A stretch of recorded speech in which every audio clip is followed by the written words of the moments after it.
What criteria do we use in deciding whether or not to go to war? Pretty simple question that has, as far as I can tell, no consistent answer. It seems to depend on the whims of those in power and the emotions of the moment. Not good ways to make such a monumentous decision. And it seems to me that we should be able to improve our performance in this arena by a very large percentage by following a few relatively simple rules.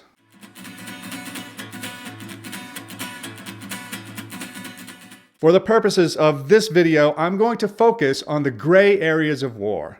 Any nation has the right, duty, and I would say obligation to defend itself in case of attack. But these days, as a general rule, war is more complicated than that. And it is in these complicated situations that we, with the best of intentions, of course, make our largest errors. Now, I'm speaking as a citizen of the United States and coming at it from the standpoint that even though we are far from a pure capitalist society, we're about as close an approximation as is currently available. Also, I am speaking of situations where we would send our own forces into battle. And this could be in any number of capacities, as opposed to softer tactics such as economic sanctions or material support. I'm going to frame this suggested approach as a series of questions that need to be answered in order for war to be justified. Importantly, this is not an attempt at providing moral justification. It is never morally justifiable for one country to impose its views by force on another, period. But knowing that, history tells us that it is often a very bad idea to involve ourselves in a conflict to right an objectively moral wrong, because in doing so, under the wrong conditions, we can easily make things even worse for the affected population and for ourselves. We have at our disposal today enormous capabilities in gathering, processing, and analyzing information. This is, after all, the information age, and it is information that we can find a reasonable path forward when we find ourselves having to make a choice between war and peace. Now, we absolutely have the capability to gather and analyze the intelligence necessary to answer the questions asked in this segment. No doubt about it. This is one of the reasons the COVID catastrophe we manufactured for ourselves was so unbelievable to me. We had all the data we needed, more than what we needed, to make the right decisions, and we purposely chose to ignore that data in order to make the wrong decisions. So it goes without saying that the leaders we have right now are utterly unable to follow the advice I'm about to give. And so this is not intended for them. It's intended for you and maybe some future leader who is vastly superior to the buffoons leading us now. The first thing we need to know before deciding to intervene is whether or not the aggrieved party shares our values. Do they prioritize reason over mysticism, free markets and private property over government control, defensive force over conquest? Since no country, including obviously the United States, is fully compliant with any of these goals, it's a matter of general alignment that needs to be determined before intervention should be considered. But on numerous occasions, we have entered wars on behalf of countries which clearly do not meet this criteria. In the vast majority of these cases, we and the country in question have paid a heavy price. Other considerations here could include rule of law, freedom of speech, and religious freedom. Now, does this mean that people who do not share our values deserve to be attacked? Obviously no, but it does mean that any intervention on our part has a high probability of resulting in unintended consequences that may, in the long run, be no better than the status quo.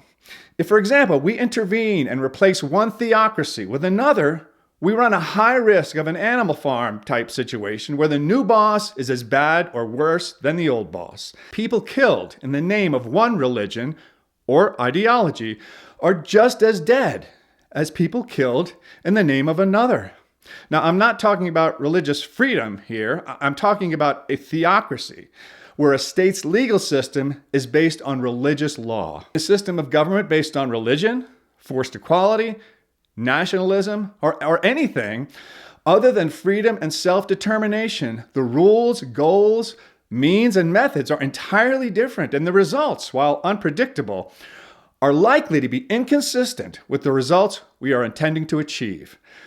Now, it goes without saying that shares our values is relative, and there are gray areas there as well. But we have in the past intervened in situations in which the party we were supporting clearly did not share our core values.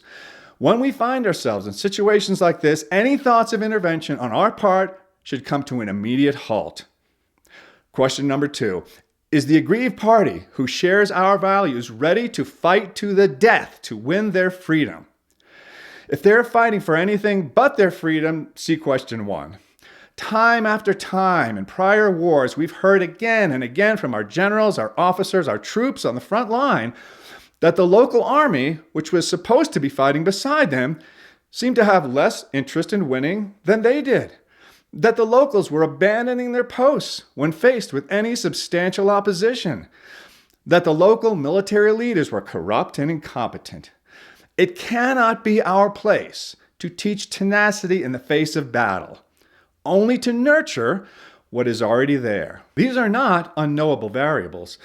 It is entirely within our intelligence gathering capability to get an answer to this very basic question before we involve ourselves in a conflict.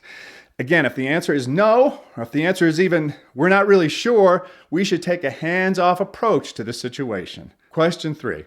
In providing assistance to this ally who shares our values and is ready to fight to the death to defend their freedom, are we ready to commit to a long-term presence in the relevant arena?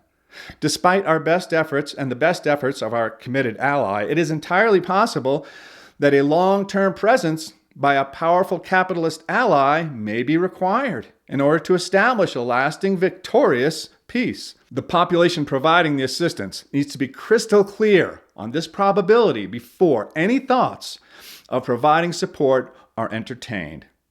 If any of these fairly simple questions are answered in the negative, war should be off the table.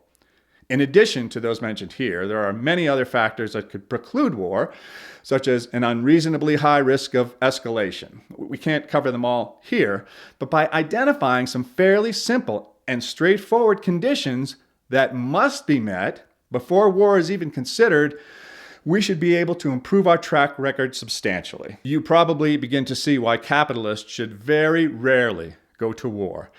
None of the offensive conflicts we have engaged ourselves in the recent past would have met these criteria.